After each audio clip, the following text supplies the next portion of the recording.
Λοιπόν, έχω πάρει μια αντίσταση 1 W, έτσι αυτή εδώ, η οποία είναι 9,95 kΩ. Ωραία.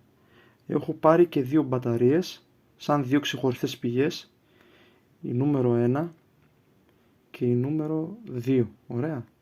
Μετρήθηκα με πολύμετρο, η νούμερο 1 είναι 8,61V, η νούμερο 2 είναι 8,35V. Ωραία.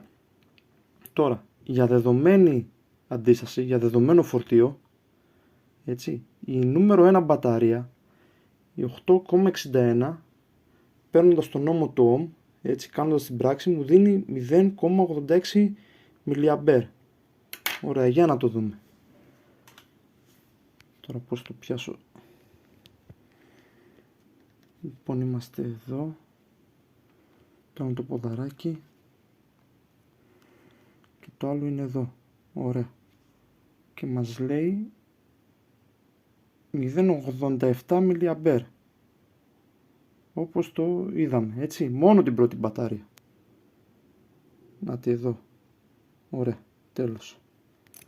Και μετά, βάζοντας σε σειρά τις δύο μπαταρίες, έτσι, η τελική τάση της πλέον ενιαίας μπαταρίας είναι το άθροισμα των 2. Έτσι. Το άθροισμα των 2 αυτών εδώ είναι 16,96.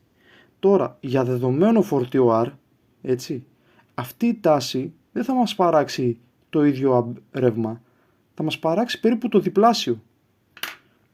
Για να το δούμε και στην πράξη. Βάζουμε το συν εδώ. Και το πλην εδώ. Και για να δούμε τι μας λέει.